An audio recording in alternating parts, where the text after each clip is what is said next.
So tonight's first speaker, and I'll say all three folks, and then we'll have David come up, but our first speaker is going to be David Mildrexler, and David graduated from Portland State University in 1999 with a BS in Environmental Science and Resources. He worked as a field biologist in the Caribbean National Forest of Puerto Rico before completing a master's degree in forest science with the University of Montana College of Forestry and Conservation under the direction of Dr. Steve Running, whom he continues to work for as a research scientist. David was an active participant with the environmental action community and currently works with the Wild West Institute to ensure that the most current ecological understanding of forest ecosystems is incorporated into public lands management. Our second speaker is going to be Lance Olson, and Lance became interested in the interactions of species and atmosphere in 1976 and continued that interest in 10 years spent in conservation of the world's wild bears. In 1989, he wrote an article for Northern Lights about climate change and the impacts on the Northern Rockies island ecosystems. He is currently project director of Cold Mountain Cold Rivers, where he monitors a half-dozen global megatrends, including climate and energy trends. And our last speaker tonight will be David Merrill, and David moved to Montana in 2000 to pursue a full-time career in environmental activism. In 2003, reflecting his long interest and growing expertise on the issue of global warming, he founded globalwarmingsolution.org, now a national network of 35 organizations from throughout the United States.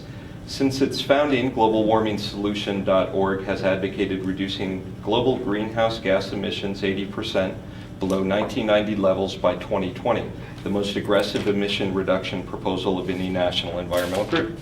All right, so we're going to hear first from the first David Mildrexler.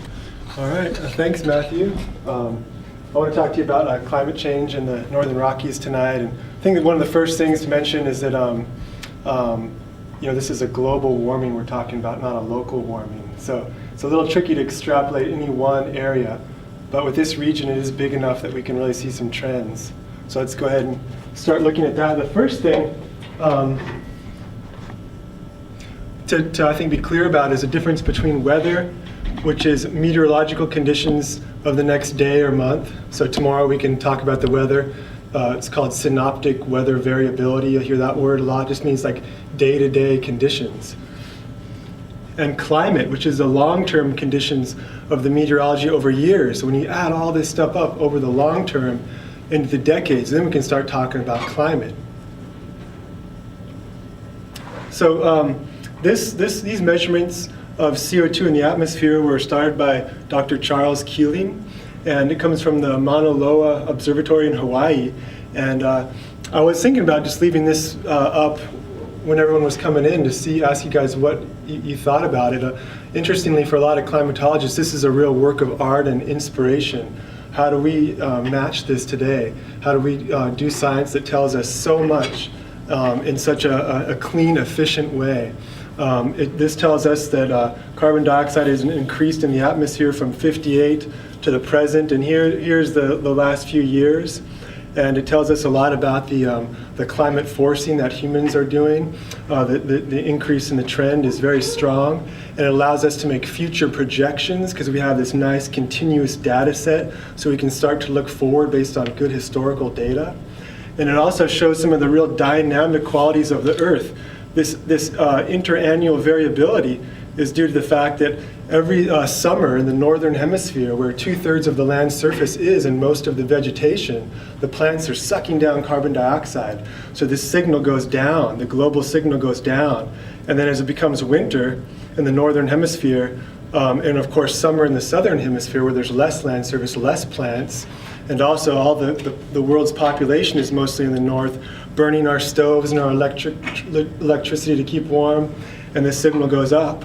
So we see it's kind of like the Earth breathing.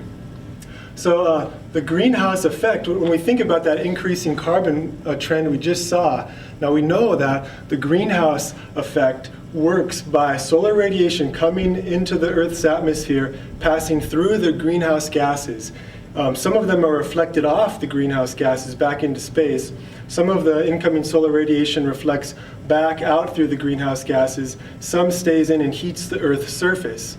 Now, when it heats the Earth's surface, it causes a radiation that goes back outward, and that's what the greenhouse gases trap. They trap that infrared radiation coming off the Earth's surface. And so over time, if we put more carbon dioxide and other greenhouse gases into the atmosphere, this arrow coming back down will increase as fewer and fewer gases can get out. So that's why it's called the greenhouse trend. Light comes into a greenhouse and it can't escape, it bounces around. So this gives the greenhouse gases, they give opportunity for life on Earth to exist. If it wasn't for this layer, all the heat would escape, it'd be freezing cold here. But if we put too much up there, we can cook ourselves.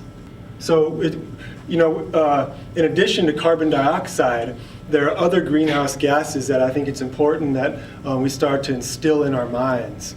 Some of those are methane, nitrous oxide, ozone, and black soot. And we really have to deal with this whole suite of gases, not just carbon dioxide. And one point I wanted to tell you to really drive that home is that we calculate what's called global warming potentials. So how much energy do these gases trap compared to carbon dioxide? So it's all normalized to carbon dioxide, which is good because that's what we all think about. Well, methane, per unit weight, traps, I think, 21 times approximately the amount of heat that carbon dioxide traps per unit time. So some of these other gases are really important, and it gives us an opportunity to take a multi-tiered approach to combating global warming as well. Black soot from unburned cleaning of coal and wood, stoves. So in context, we know this is happening, but everybody is pretty aware that we have continued very strongly with our fossil fuel-based society, and this is where the word climate forcing really comes into play. In some ways, it's as good as global warming. We're forcing the climate a general direction, and we are really overwhelming some of the natural signals. Interestingly, they have land use change on here. I think you could probably put population growth on this map. I think you could put consumption per capita, and a lot of these trends will mirror consumption of fossil fuels. We really have been a fossil fuel-based society for quite a while. So before I get into the Northern Rockies, I wanted to show this because this is taken in the Pacific Ocean here, and really what is controlling a lot of weather patterns we experience here is the ocean. The ocean is driving the big conveyor belts of heat and momentum through our ocean system, which is then driving weather patterns onto the land. And so when you look at this trend, you see that it's increased pretty dramatically. And even though that increase doesn't seem like a whole lot, what you do is you take that amount of temperature increase and you extrapolate over the volume of the ocean, which is huge. And then you can look at how much heat energy has gone into the oceans in the past, say, 50 years. Then we also can calculate the amount of energy that we think has been trapped into the Earth from these increased greenhouse gases. And it turns out that the oceans were about 90% of all of that increased energy has gone. So this is driving the show. The atmosphere, which gets a lot of the attention, is only 3%. So when we talk about having a momentum in global warming, having a commitment because of what we're doing in the past 20 years, it's a lot because of this incredible heat transfer that we're putting into the ocean and the long-term momentum that system has.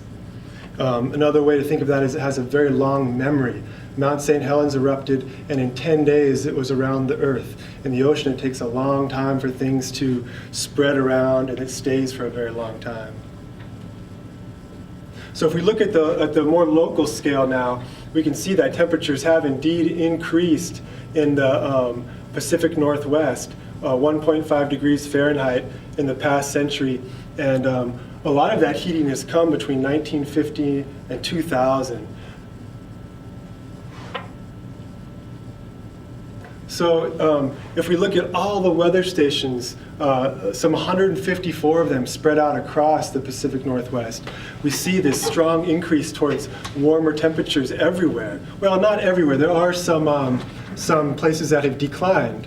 But that's when we have to remind ourselves, we're talking global warming here. We're not talking local warming. This is a global phenomenon. There's going to be some places that get cooler. But when we average it out over the whole Earth, we get a warming signal. And that's pretty amazing when you think about it. Some places in the Arctic might be 10 degrees warmer. Some places down here might be 2 degrees warmer. But the whole global mean is increasing as well. So you can see that these have to do with the magnitude of the warming trend, the size of these dots. And when you increase temperature, you increase a lot of things. A lot of the photosynthesis rates are driven by temperature. Respiration rates are totally correlated with increase in temperature. So even though we're just looking at temperature, it's good to try to run some ecological exercises and see what do you know temperature connects with. Because it's a lot of things, including the formation of rainfall, because we heat up the atmosphere, and then the atmosphere, as you heat it up, has the ability to hold more water vapor. And when it can hold more water vapor, it takes longer for it to reach a saturated point and for rain to begin. So when it does rain, the atmosphere's got more water vapor stored into it, and it's raining bigger, or raining larger rainstorms. And we see this trend increasing across the western United States. Of course, when you increase temperature, you also increase evaporation from the land surface. You increase transpiration from plants. So all these have positive feedbacks to rainfall. The hydrologic cycle is hard to predict in a lot of ways because it is controlled by such short-term variations. But when you do such, when you increase temperature in general, you do increase the water holding capacity of the atmosphere. We had some floods in Oregon and Washington recently, big floods in Tillamook County, a lot of damage. Mount Rainier received 18 inches of rainfall in one night just recently, and that went up into Glacier and washed out that going to the Sun Road. And I think some of these things we'll see more of with intensification of the hydrologic cycle. So the snow water equivalent is if we went out on April 1st and we collected the snowpack in a given area, and then we melted it down and we had like a volume of water, that would be our snow water equivalent. And so in April 1st, I'm pointing at the screen there, we can see that the snow water equivalent is decreasing strongly from 50 to 2,000 across the Pacific Northwest.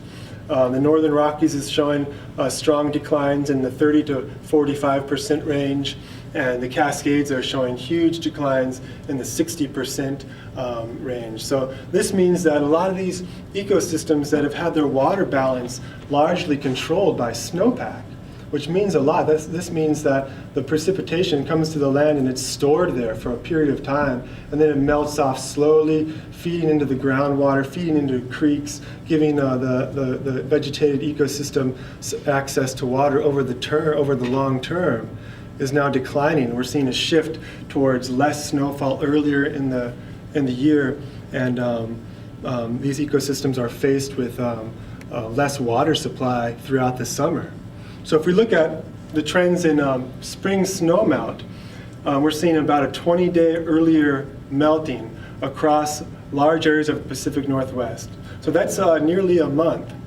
So again, I think a lot of these, especially forested ecosystems in these middle elevations where the spring snowpack has defined these ecosystems hydrologically, are really going through a lot of changes right now. And when we think about what this means to the ecosystem, a present snow line here at Snowbowl is predicted to move up to here in 50 years. It's going to have a lot bigger impacts than just on our ski tickets. One interesting feedback that happens is now when these areas don't have snow cover, let's say we do get really cold temperatures. This can kill a lot of the microorganisms in the soil. It can kill a lot of the fine roots of the plants. So you can actually have more frost damage when the snowpack is not there because it insulates the ground. Of course, a lot of these drainages will no longer have their long-term water supply, and these areas will be more vulnerable to wildfire. So if we look at some temperature trends now in some cities in Montana, we see that they have generally increased There have been some exceptions, but in general, the temperatures have increased. And if we look at March, specifically when this spring temperatures are so important for snowpack, we see some big increases. So a steeper slope on these lines, and the magnitude of increase is big here when you think about what it means to have a 7 degrees Fahrenheit increase average. Annual total precipitation has gone up slightly in some areas of Montana and gone down in others. But it's really not the big story. The big story is that the snowfall is decreasing. And this is, even if we get more rain, the rain washes through the ecosystems much quicker. It doesn't develop a snowpack and is not therefore available later in the spring and early summer to continually feed these ecosystems water. The rainfall will pass through much more rapidly. So wildfire is the major disturbance event in the western U.S. This is the one that covers more acres per area, and we are doing some things. We're changing climate signal in a way that affects wildfire. So here, Westerling et al. Did a very comprehensive view of wildfire in the western U.S. And he found that the frequency of wildfire from 1970 to 2000 has increased. And that increase coincides with the increase of temperature. And you can then he divided the early spring period into an early, a middle, and a late spring snowmelt period, and then mapped out when snowmelt occurred and compared that to these wildfires and temperatures. And you can see that in some of these areas with large high wildfire frequencies, you have early snowmelt. Same with over here. A lot of wildfires, early spring snowmelt. So this pattern is starting to come out pretty clearly of the years that have early snowmelt. We're also seeing the high frequency of wildfires. The fire season length has also increased. So interestingly enough, the greatest increase in western U.S. wildfire frequency has been in the northern Rockies. The increased activity is concentrated between 5,040 and 7,770 feet in elevation. So those are the middle to high elevation forests. And I think that's particularly interesting because it really shows that these wildfire increases are climate driven. This has not been the focus of our forest management. It's been mostly at lower elevations. This is actually where we have a lot of our roadless areas in wild country. And so when we have to be careful about this, because some people might suggest we need to go in there and do all sorts of forest management techniques to reduce this wildfire, but that's not going to do anything, and it's going to do a lot of damage to these ecosystems in addition to the problems they're already facing.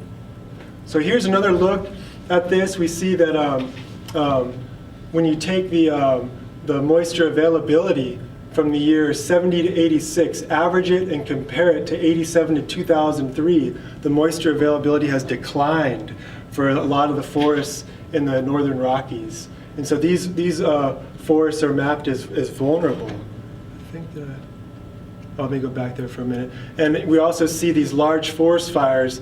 The magnitude is dependent upon the size of the circle, have been occurring in these years with the early spring snowmelt.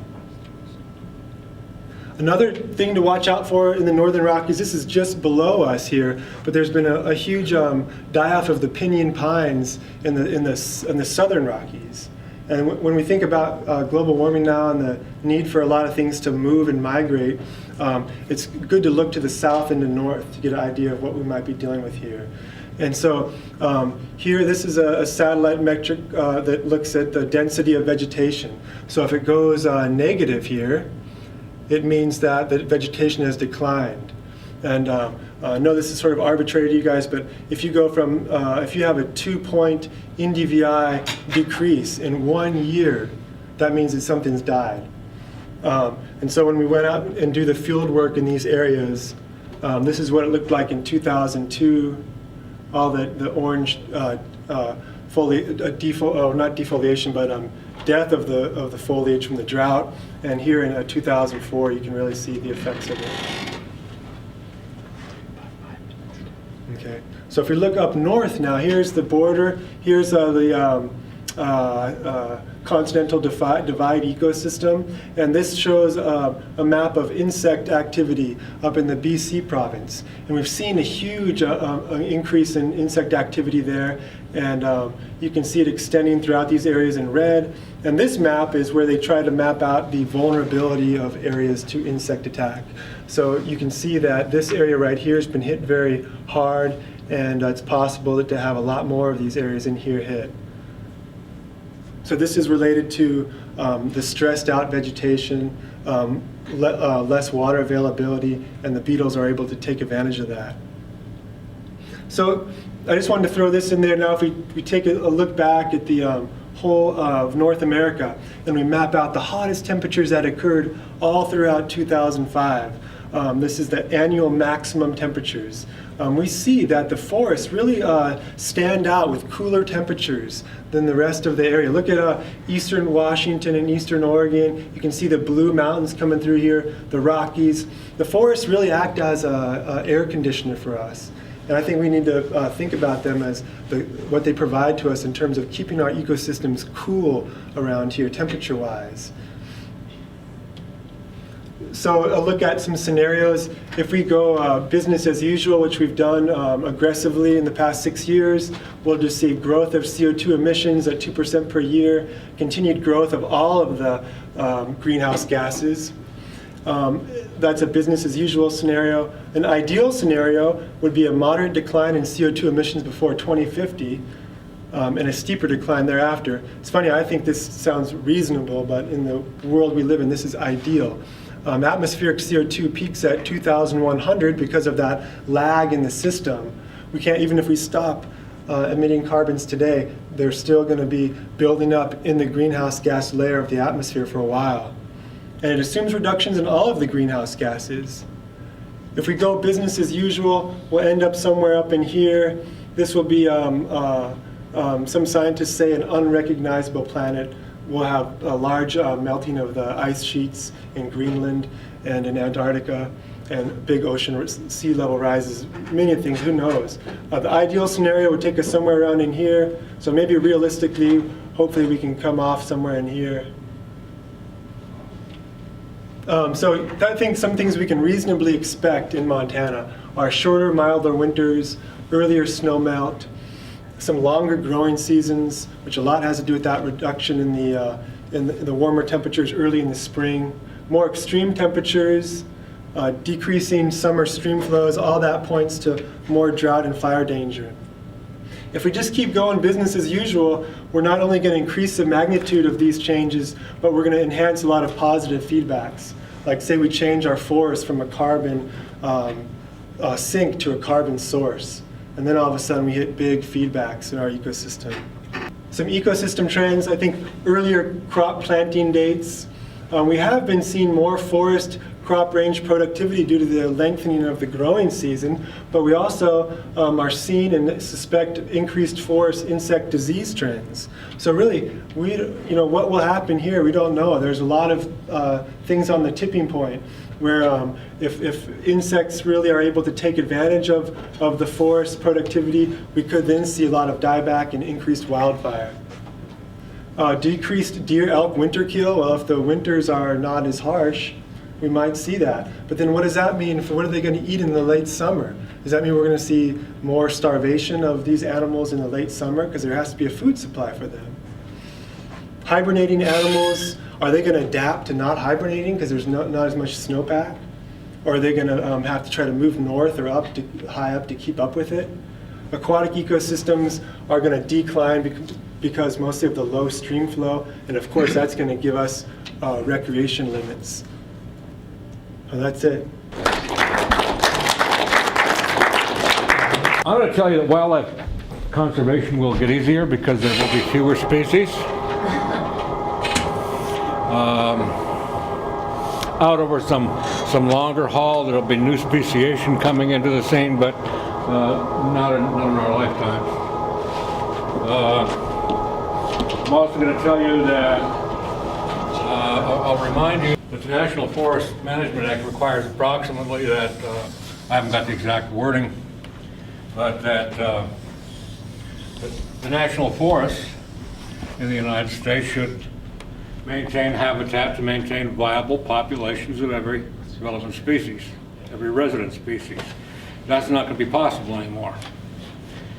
The Endangered Species Act requires that agencies maintain the ecosystems that can support endangered species. That's not going to be possible anymore. Now I'll tell you why, or why I think so. I paid some stark scenarios because there's some evidence available for them. And because I think there are two ways to err. One is to underestimate the risks, in which case we don't get the right heads up.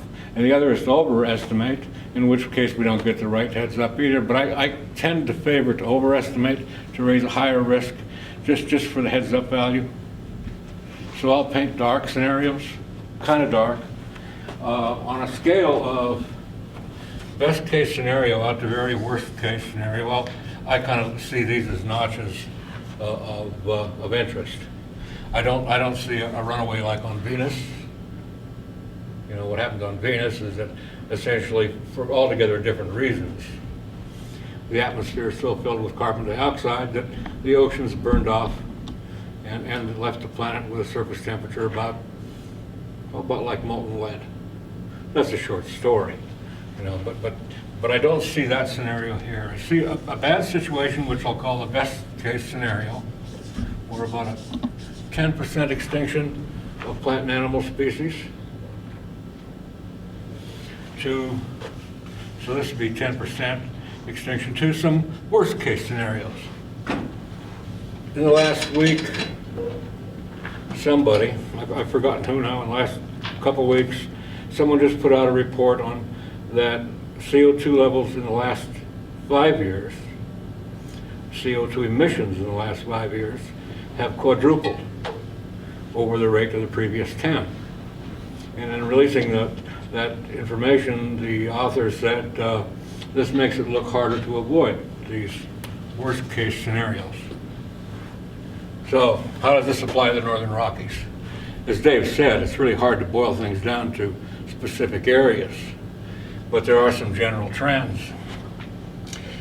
These are mountains, and down here is grasslands, and the grasslands, of course, extend up into the mountains.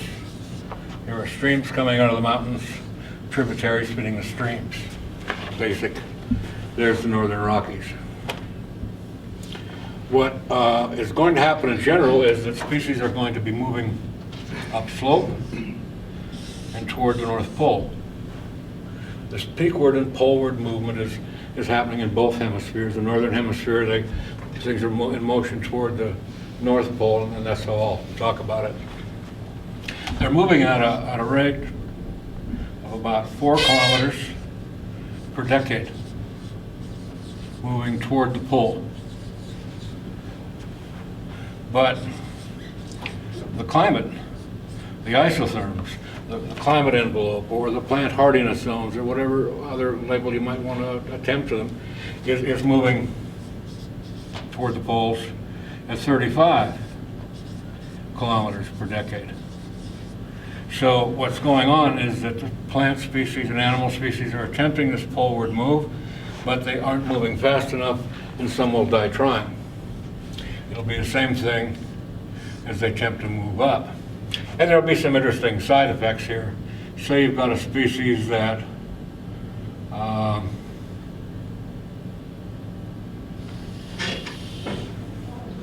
ranges from, say, 3,500 to 11,000 feet, a plant species. And that could be an example of that, could be Vaccinium, Scoparium, a little huck. And another one might have a distance of, say, from sea level up to 3,500 feet. That one might be Elnifolia. I've forgotten the last name. Serviceberry. Serviceberry is generally found at lower elevations than at the upper elevations for Vaccinium scoparium, the little huckleberry. What you'll get is, as these species try to move up, is that, like for a species that already extends up pretty high, its opportunities to go much higher are very limited. For one thing, they're going to run into a greater exposure to ultraviolet radiation than they've had in the past. That might limit some species. Some may be more susceptible than others. And I say might, I don't know. But they're certainly going to run into different soil conditions. There'll be less, the soil will be scarcer, there'll be more bare rock, and the soil will be less thick, and that will select for what kinds of species can move up. So that what you might get then in the case of the huck is that maybe it'll make no real gain up, but it'll be moving up from its lower range. It'll be in flight, refugee from its lower range, and so that it might die out over time here, and it'll do that on every mountain where it exists. And what you get is a kind of a top-down, climate-driven form of habitat fragmentation. And as you get this kind of top-down, climate-driven habitat change for plants, then you get a bottom-up, plant-driven change for animals.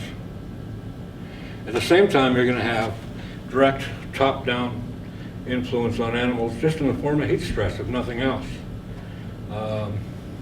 Cattle don't produce as much milk when they're under heat stress.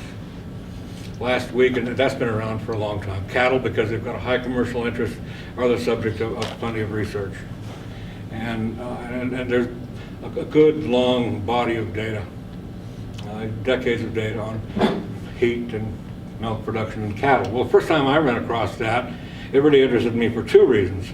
Because as a kid, I had milk cows by hand. We only had 4, mostly beef cows, but had some chickens and milk cows. So I had milk cows, and I thought, sure, that makes sense. I mean, I didn't have an experience of that. We weren't measuring it, splash some out to the cats and get some butter and some cream. But the second thing that happened to me is that I wondered about deer and elk. Last week I saw a report out from the Rocky Mountain Elk Foundation. They were saying predators aren't the problem for elk, drought is. Under conditions of drought, amongst other things, they were pegging drought to milk production in elk. They weren't pegging heat stress to milk production, but they were just pegging drought to milk production. Well, sure, if you've got drought, you've got less food grows and less is available, and there would be a drop in milk production. So one of my indicators is domestic crops and domestic livestock, research on them, because they will give us some data, some ways of looking at things that will make a difference to us, to the survival of species. One of the things that's going to happen here is we get reduced river flow because the tributaries will be at lower flow. And that's because their tributaries, little feeders, springs, etc., will be at lower flow. And so that the higher you go, the drier it'll get. What we'll have, I'm assuming, a loss of snow or a great reduction of snow. So what we'll get in the winter is rain, which is a temporary resident. It'll just flush right out and head straight back to the ocean, whereas snow could have stuck. And so I'm assuming that we'll get high-level drought, that scenario. In which case you've got UV challenges, soil challenges, and water supply challenges for species that try to move up. I'll go back and review. I started off by saying wildlife conservation will be easier because there'll be fewer species. Just in our region, for these reasons, I foresee fewer species. I don't know which species are going to die out, but I'll tell you which the high risk areas are. Here in our region, high altitude species, these, that doesn't mean you're going to lose all of them, but they're a group to look at for high risk. High altitude, cold water, species are at risk. My 25 words or less summary is trout are screwed.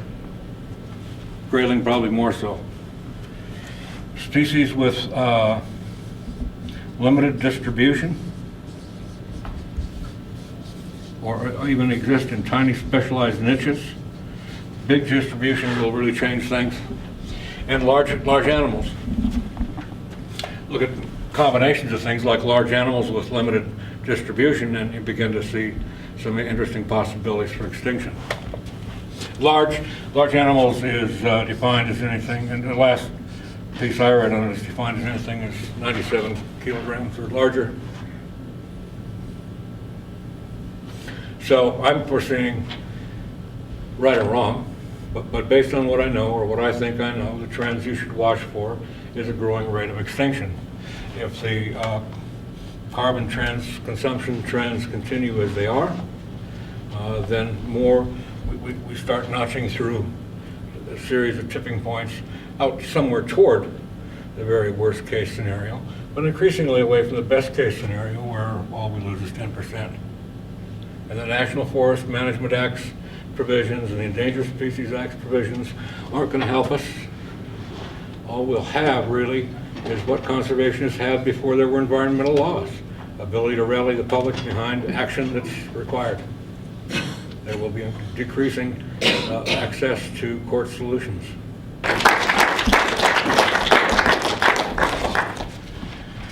Good evening. Thanks to the Wild West Institute and EAC for holding this conference tonight. Appreciate being invited.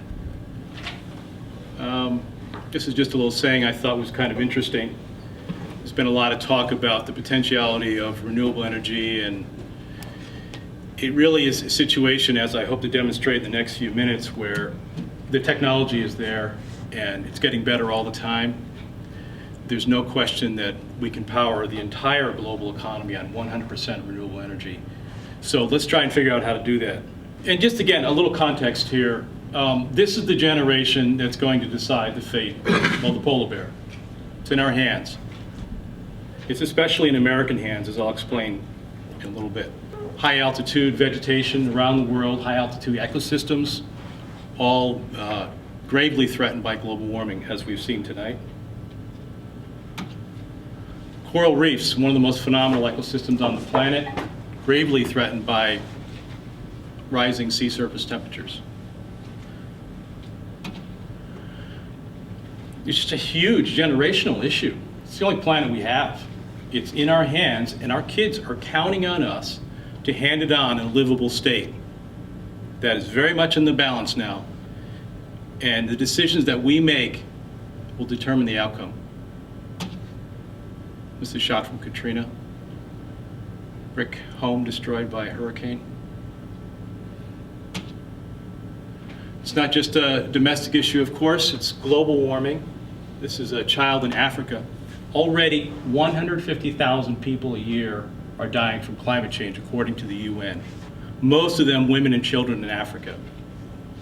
70% of Africa, the population of Africa, is involved in agriculture, which is a phenomenal statistic coming from a country where less than 2% of Americans are involved in agriculture. And most of the countries have no safety net. When things start drying out, the crops fail, people start getting hungry right away and they start dying. This is a scene from Bangladesh, one of the lowest countries in the world in terms of elevation. Already starting to see the impacts of sea level rise. These people are poor, they don't have TVs, but most villages have radios. They know what's going on. The BBC did a story last year and they went and talked to people. There's a lot of anger about the equity of what's going on. Now, my organization, which I founded 3 years ago, is a national network. And when I was getting involved in global warming, I had read a book called The Heat Is On by Ross Gelbspan. He's an investigative reporter for the Boston Globe. And I ended up corresponding with him. We became friends. And we realized that in the United States, it was 13 years after the scientists said, if you want to stabilize CO2 in the atmosphere, you have to cut carbon dioxide emissions 60 to 80% immediately. That was in 1990. It's probably the strongest scientific warning ever issued to the world's governments. And here it was 2003, and there was not one national environmental group that was advocating deep and rapid emissions reductions by a clear deadline. And the reason that we felt there needed to be a network that was that voice is for some very simple factors, such as Arctic sea ice. There's so much momentum built into the system. we're already seeing positive feedbacks. The time of an incremental response to global warming has long since passed.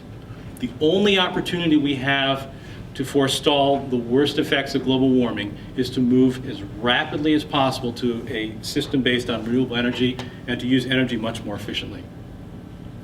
Now, Arctic sea ice in 2003, 2004, and 2005. Let me get that right now. 2002, 2003, 2004, 2005. Each year, the summer sea ice was smaller than the year before.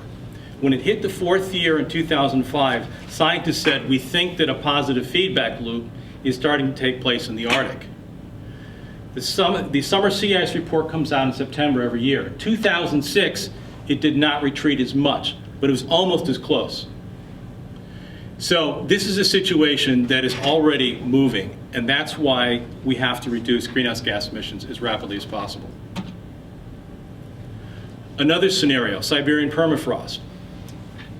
A vast reservoir of carbon. It's been sequestered there since the last ice age. A few years ago, scientists in that area doing a study noticed that the permafrost was starting to melt, threatening to release massive amounts of greenhouse gases. I'll talk more about that in just a minute. The third thing is right in our own region, potential positive feedback loop with forests. As temperatures go up, forests dry out, more likely to burn. Vegetation burns, releases more greenhouse gases, increasing the heat trapping qualities of the atmosphere. You get the idea. And at an extreme level, forests can actually become carbon sources. And you could even imagine a policy situation, a policy decision where you might have to clear cut the forest to reduce the amount of carbon going into the atmosphere. And clearly, if we ever get to that point, it's a little bit too late to address the problem. Another aspect of destructive momentum is, apart from natural factors, there's major energy infrastructure factors that have enormous momentum. Over the next 10 years, 1,200 coal plants are slated to come online around the world, mostly in China, India, and the United States. That simply cannot happen. It simply cannot be allowed to happen. This is another reason why there needs to be a unified federal plan with the United States leading the world to a global emissions reduction plan, is that there's problems related to greenhouse gases that cannot be solved at the local level. This does not mean that local, state, and regional efforts are not important. They're critical. We need to be doing as much as possible. But the only way all the efforts at every level of government will be maximized is if there's a proper coordinated plan that's properly funded. Siberia. Now this is kind of a situation that we can reflect on. What if in 1990, when the scientists said to reduce greenhouse gas emissions 60 to 80% as rapidly as possible, that we actually did it? There's a chance, if it was done on the level of like the wartime level mobilization we had in World War II, that permafrost may not have started to melt in 2003. And so the lesson there is that you have to, unless you can refute the urgency, the system needs to respond according to that level of urgency.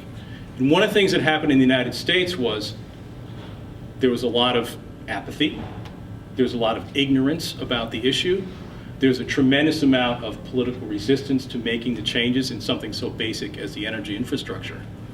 And so what happened in the United States is most of the organizing in terms of developing policy and fighting for policy became an incremental approach. The idea was that if we don't alarm people and ask for small steps, then eventually we'll build up to the bigger steps. Well, that has clearly been one of the most disastrous strategic organizing decisions ever made, because now we pursued that policy, the changes weren't made, we haven't been asking for the big change really at all in the United States, and now we have a much more grave situation. It's a little bit like if you went home tonight and there was a fire in your kitchen and you called the Missoula Fire Department and said, can you come over? They said, we'll be there tomorrow morning at 8 o'clock sharp. I mean, there's a time aspect to what we're dealing with. So this is the statement that came out in 1990. It's the exact language. And the one thing about global warming that we certainly have at this point, we have a tremendous amount of clarity what needs to be done. We need to use energy much more efficiently, and we need to reduce our fossil fuel burning as rapidly as possible.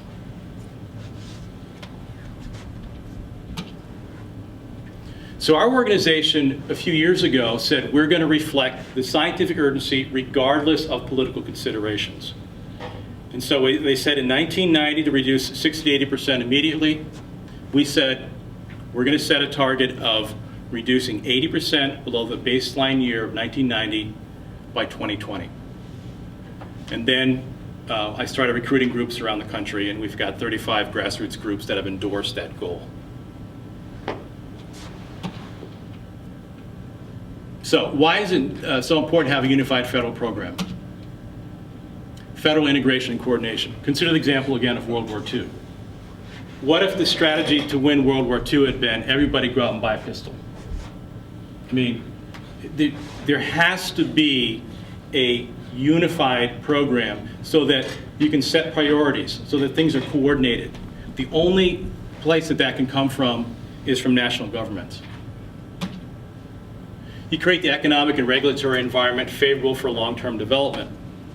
A few years ago in Germany, the German parliament asked the German scientific establishment, what is the potential of renewable energy? They asked a very basic question. The scientific establishment took it on, they did a study, they came back and they said, 100%. You can run every factory, every light bulb, every BMW in Germany on renewable energy. And since that time, that has been the operating principle for the energy systems in Germany and all their programs. And in a very short amount of time, a matter of a few years, they are now the #1 country in terms of installed wind energy and #2 in terms of solar power. And they have relatively weak wind and solar resources. If they can do it, we can certainly do it here in the United States. Another reason for a national plan is you have to set priorities based on scientific review of technologies. Pretty straightforward. Again, I mentioned this, the vast financial resources of the federal government. The average motor vehicle in the United States takes about 14 years to turn over. We can't have existing vehicles that are going to be around 14 years getting the fuel efficiencies that they are going their full life. There has to be an accelerated turnover of vehicle stock. The only reasonable way that that can happen is if there's incentives so that when you go to purchase a vehicle, the car that's more fuel efficient is less expensive. And again, you need major resources to do that. Missoula or Montana, for example, couldn't do it. Then I mentioned this earlier, it helps to have a national plan to coordinate every level of activity. So, okay, here's today's energy system. 2004, obviously heavily dominated by fossil fuels, nuclear and hydro. And these figures, by the way, are for the United States. And then some biomass, and then a very small amount of renewable energy technology. And this is what we propose by 2020. Reduce fossil fuel, coal, oil, natural gas to about 18%. Maintain the current large hydro and nuclear without adding any new large hydro and nuclear. Wind, 30% of the total. Solar photovoltaic, which is producing electricity from sunlight, 13%. Solar thermal, which is using the heat of the sun to heat water and other masses to either heat or cool buildings. Biomass, which is the burning of renewable plant matter to produce electricity. You can use it for space heating. You can fuel vehicles on it, a very versatile fuel. And then geothermal, which is using these stable temperatures of the earth to heat and cool buildings, or to use hot water to produce electricity or for space heating. And then lifestyle changes is different behavioral changes so that we're doing the same thing in a different way. You know, the easiest example is rather than taking a vehicle to get to work, you take public transit or you ride your bike. And we feel that there definitely needs to be some lifestyle changes. The first thing to look at is energy efficiency. And we advocate that we increase our energy efficiency by 21%. The average European uses about half the energy per capita. And for those of you that have been to Europe, I've been to Europe, their quality of life is as good, or I think you can make a very strong case that it's better than the United States. And Japan uses energy even more efficiently. The United States, because we use energy so inefficiently, there's a lot of low-hanging fruit. There's a tremendous range of things that could be done. And again, the way to maximize those changes is there's a whole variety of ways. But again, there needs to be coordinated programs so that there's proper incentives, so that people know what to do, and so that the changes are made in a timely fashion. Wind energy. Phenomenal resource. I mean, even look at it just in terms of a vision. I mean, what's the chance that a parent would want their child to go and wander around a coal plant? I mean, those turbines are turning, they're producing electricity, there's absolutely zero emissions, they're not using any water, and they're growing crops, and a child is scampering around. I mean, this is such a positive vision. I've got one beef about it, Dave. It's in the grain field.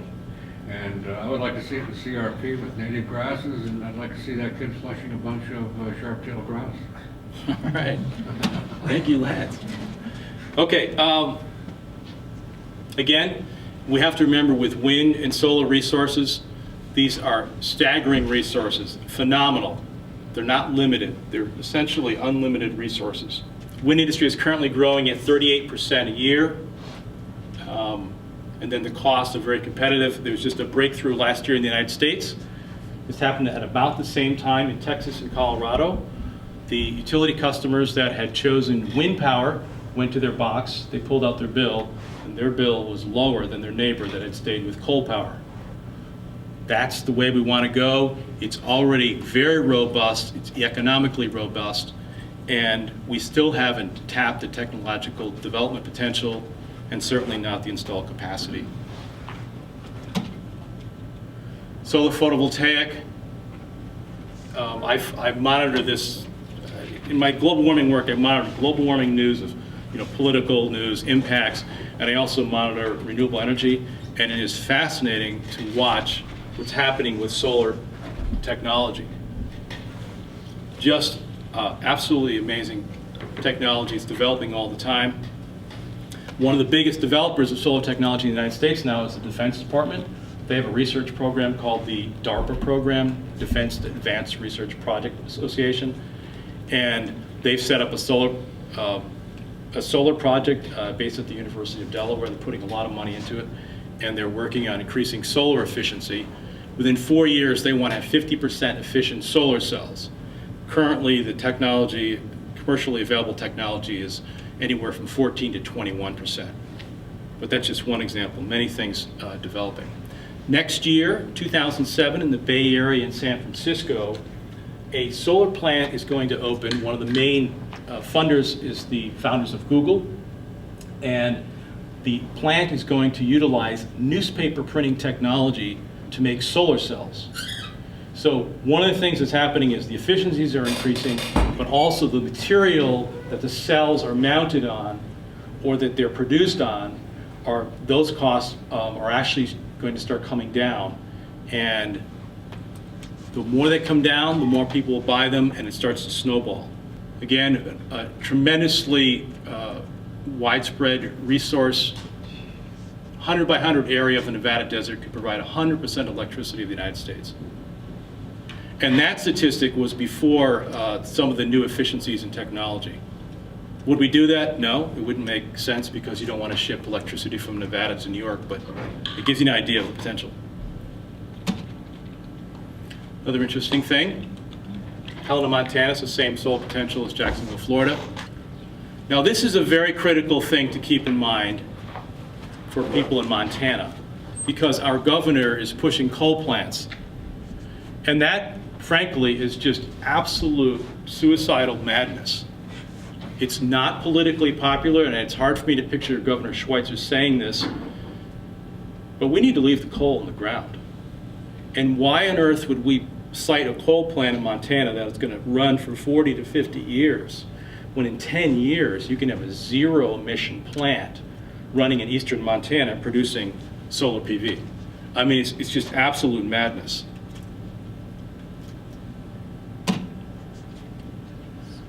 Solar thermal, another amazing technology. 100% of the electricity of the United States, of the Southwest United States, Texas, New Mexico, Arizona, Southern California, Nevada, Utah, and Colorado, 100% of that electricity can be produced simply from solar thermal plants with currently existing technology.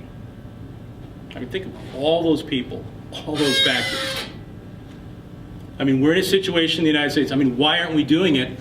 The more I look at this issue, the more it just boils down to, it's corruption, really. There's a existing system that's very profitable for very politically entrenched and sophisticated actors, and they don't want the change to happen as rapidly as it needs to.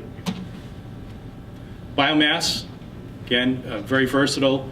It has to be done well. I mean, you could cut down ancient forests and call that biomass as well, but it has to be done very well. This is switchgrass, another thing that was mentioned in the State of the Union speech last year. Very rapidly growing annual, and that can be used for all kinds of biomass applications. Again, very attractive in a lot of agricultural areas, a way to increase agricultural income. Brazil, tremendous amount of penetration by biomass fuels, and they've been at it for a long time. They're approaching just about zero imports of oil, and they've had a very aggressive program for many years, and now they're actually exporting a lot of it. They produce most of their alcohol-based fuels is from sugarcane residue. Then geothermal, different ways. This is a plant that actually produces electricity. And then this is it kind of gives you a basic idea of how one type of geothermal system could work, where you bring up cool water, you can cool a building, and then you pipe the water back in, it recools, and then it becomes a closed loop system. This technology is developing a lot, and there are a lot of residential applications for this. Then lifestyle things that need to be made. Public transit is one. Buying from farmers markets, purchasing food locally, which we have an opportunity to do for half the year here in Missoula. Bicycling, phenomenal way to get around. You're much more further along the road on this than we are. We still subsidize sprawl in the United States. That has to stop.